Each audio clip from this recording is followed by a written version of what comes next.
मान नहीं है। पशु गलती करता है तो उसका केस नहीं लिया जाता है, और मनुष्य की गलती का केस लिया जाता है।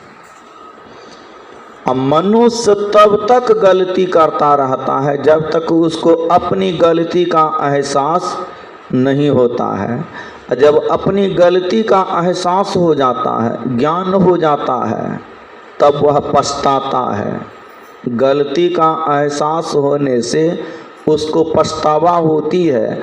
अब पछताता है तब जब वह पछताने लगता है तब समझ लीजिए कि उसमें सुधार आने लगा, अपनी गलती का आभास हो गया, ज्ञान हो गया।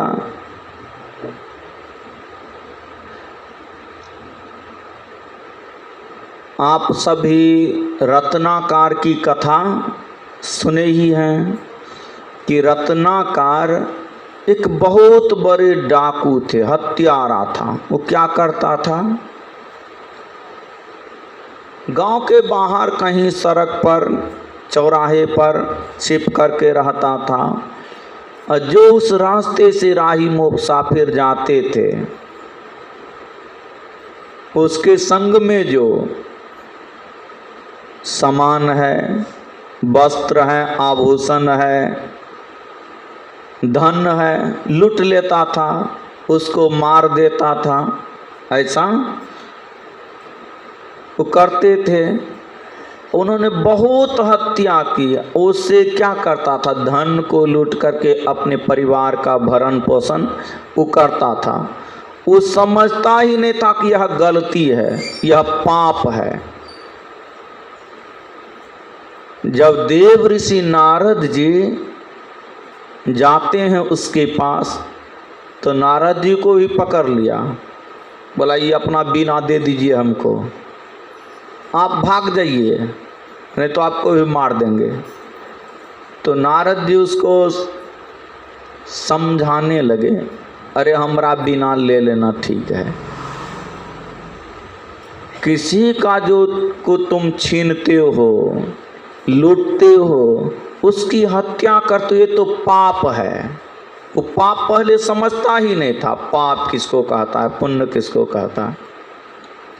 ये पाप है। इसका जो भी कर्म मनुष्य करता है उसको तो फल भोगना पड़ता है।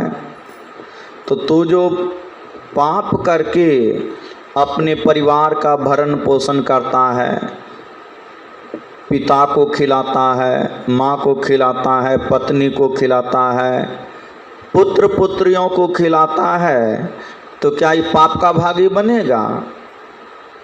बोले नियम है, जो खाता है तो पाप का भागी बनेगा, स्वाभाविक है।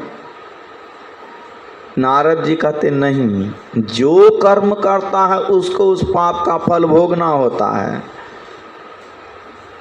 नहीं है विश्वास तो जाओ पत्नी से पूछो, माँ बाप से पूछो, बेटा बेटी से पूछो।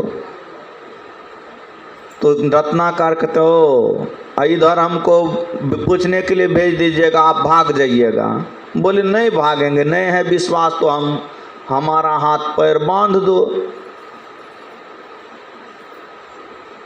नारद जी का हाथ बांध दिए कि भाग नहीं सके। जाते हैं माँ बाप से पूछते हैं कि हम जो इतना धन लूट करके लाते हैं, दूसरे की हत्या करते हैं, इससे जो पाप होता है आप लीजिएगा। तो माँ बाप कहते हैं बेटा तू जब छोटा था तो हम जैसे कमा करके लाते थे, चाहे जैसे भी लाते थे, उसका भार मेरे ऊपर था। अब हम कमाने के लायक नहीं है, तू सयाना हो गया, अब मेरा भार तुम्हारे ऊपर है। पाप पुण्य कोई किसी का नहीं लेता है, तुम्हारा दायित्व है, तू कमा करके खिलाओ, कि चोरी बदमाशी करके खिलाओ, लूट करके खिलाओ, उसका पाप पुण्य तू जानो। पत्नी को कहते हैं, पत्नी कहती आप मेरा हाथ पकड़े हैं, आपकी सेवा करना मेरा धर्म है, आपका भरण पोषण करना आपका धर्म है, पाप पुण्य इसमें कौन किसका बांटता है। तो बेटा बेटी से पूछा तो बेटा बेटी भी वो बोले कि अरे जब तक मैं छोटा हूँ तो आपका धर्म है कमा करके खिलाना, आप जब वृद्ध हो जाएंगे और हम लायक हो जाएंगे तो हम कमा करके खिलाएंगे, इसमें पाप पुण्य की क्या बात है। उसको अपनी गलती का एहसास हुआ कि मैंने बहुत बड़ा पाप किया, बहुत बड़ा अपराध किया और इसका दंड हम ही को भोगना पड़ेगा।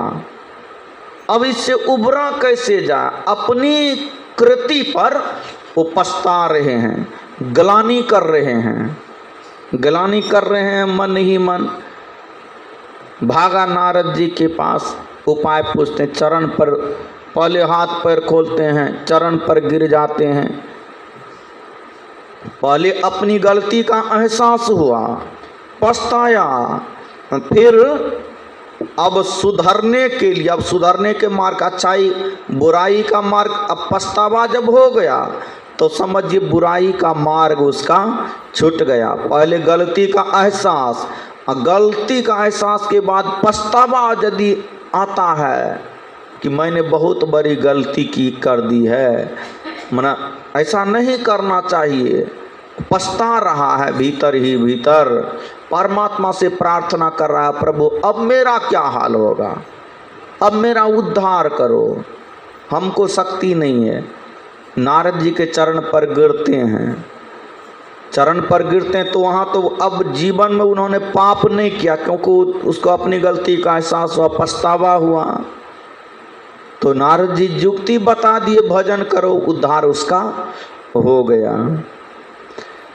मनुष्य गलती करता है और गलती को गलती नहीं समझता है, गलती को गलती नहीं समझेगा तो फिर करेगा, उसको पछताने की क्या बात है। वो तो इतना बढ़ते बढ़ते वो चला जाता है कि उसका वही पेशा बन जाता है, वही जीवन बन जाता है। और वही मनुष्य जब गलती समझ करके पछताता है, सुधरने के लिए कोशिश करता है, तो वह सुधर भी जाता है, उसका पाप खत्म भी हो जाता है, उसका उद्धार होता है।